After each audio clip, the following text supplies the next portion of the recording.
हरे कृष्णा, राधे राधे। स्वागत है आप सभी का गोविंद भजन चैनल पर। आज के इस वीडियो में हम सुनेंगे बृहस्पतिवार की व्रत कथा। तो चलिए कथा शुरू करते हैं।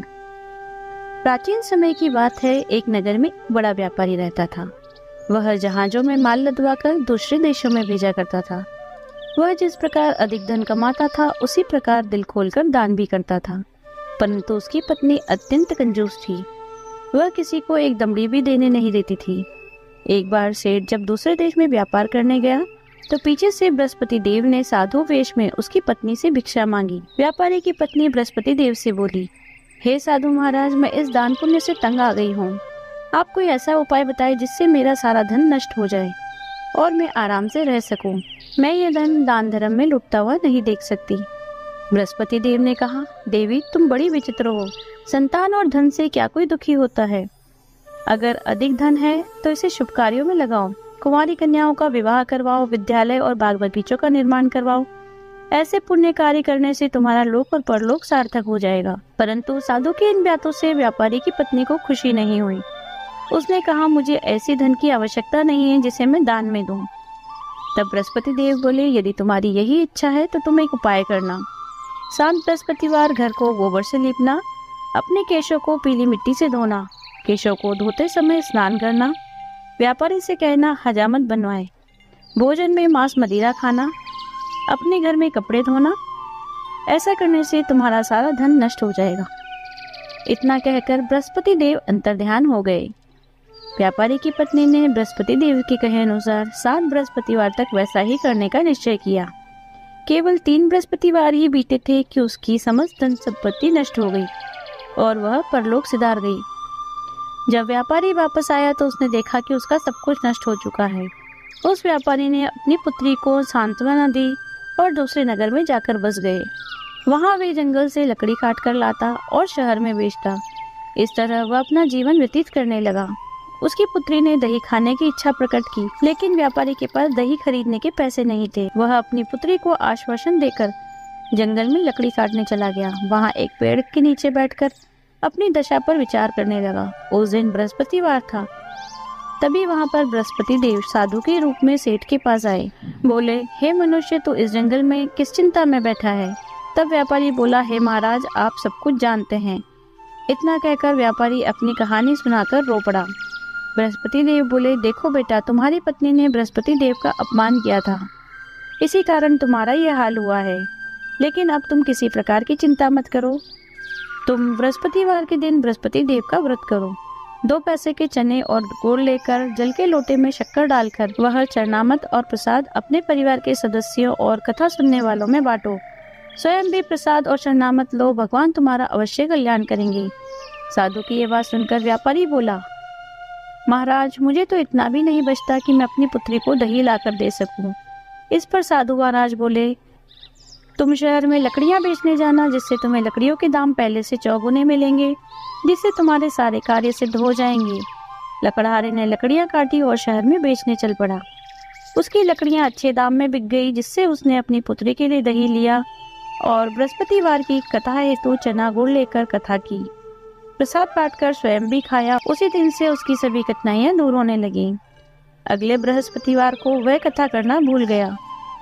अगले दिन वहां के राजा ने एक बड़े यज्ञ का आयोजन कर पूरे नगर के लोगों को भोजन के लिए आमंत्रित किया। राजा की आज्ञा सुनकर पूरा नगर राजा के महल में भोजन करने गया, लेकिन व्यापारी व उसकी पुत्री तनिक विलंब से पहुंचे। अतः उन दोनों को राजा ने महल में ले जाकर भोजन करवाया। जब दोनों लौटकर आने लगे तब रानी ने देखा कि उसका खूंटी पर टंगा हार गायब है। रानी को व्यापारी और उसकी पुत्री पर संदेह हुआ कि हार उन्होंने ही चुराया है। राजा की आज्ञा से उन दोनों को कारावास की कोठरी में डाल दिया गया। दोनों अत्यंत दुखी हुए। वहां उन्होंने बृहस्पति देवता का स्मरण किया।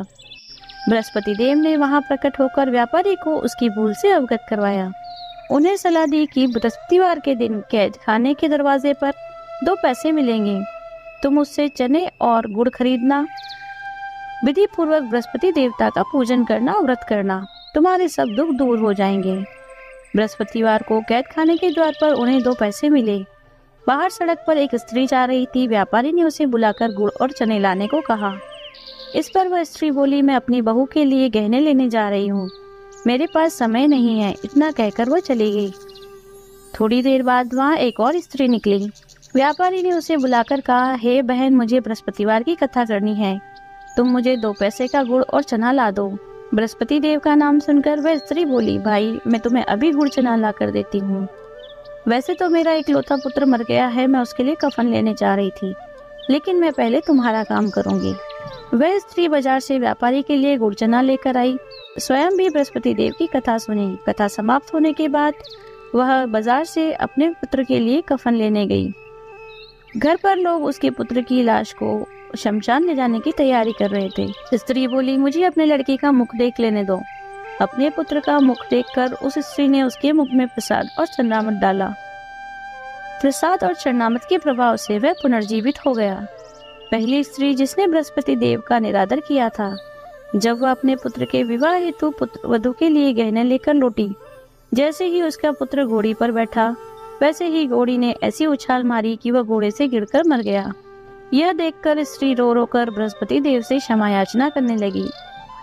स्त्री की याचना से बृहस्पति देव साधु के वेश में वहां पहुंचकर कहने लगे, देवी, तुम्हें अधिक विलाप करने की आवश्यकता नहीं है। यह बृहस्पति देव का निरादर करने के कारण हुआ है। तुम वापस जाकर मेरे भक्त से क्षमा मांगकर कथा सुनो, तभी तुम्हारी मनोकामना पूरी होगी। जेल में जाकर उस स्त्री ने व्यापारी से माफी मांगी और कथा सुनी। कथा के उपरांत वह प्रसाद और चरणामृत लेकर अपने घर वापस आ गई। घर आकर उसने चरणामृत अपने पुत्र के मुख में डाला। चरणामृत और प्रसाद के प्रभाव से उसका पुत्र भी जीवित हो गया।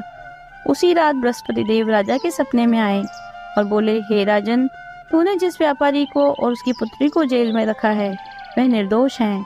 तुम्हारी रानी का हार वहीं खूंटी पर टंगा है। सुबह हुई तो राजा रानी ने हार खूंटी पर लटका देखा। राजा ने उस व्यापारी और उसकी पुत्री को कैद से मुक्त कर दिया, उन्हें बहुत सा धन देकर विदा किया। उसकी पुत्री का विवाह भी ऊंचे कुल में करवा दिया, दहेज में हीरे जवाहरात दिए। इस तरह जो कोई भी मनुष्य बृहस्पति देव की कथा करता है, उनका पूजन करता है, भगवान बृहस्पति देव उनकी सभी मनोकामनाएं पूर्ण करते हैं। हे बृहस्पति देव, इस कहानी को कहने वाले, सुनने वाले, होकारा भरने वाले सभी की मनोकामनाएं पूर्ण करना। बोलिए बृहस्पति देव की जय। यदि आपको वीडियो अच्छी लगी हो तो लाइक कीजिए, शेयर कीजिए, कमेंट कीजिए। यदि आप चैनल पर नए हैं तो चैनल को सब्सक्राइब कीजिए, बेल आइकन को प्रेस कर दीजिए, जिससे नए वीडियोस की नोटिफिकेशन आपको तुरंत मिल जाए। मिलते हैं अगले वीडियो में। हरे कृष्णा, राधे राधे।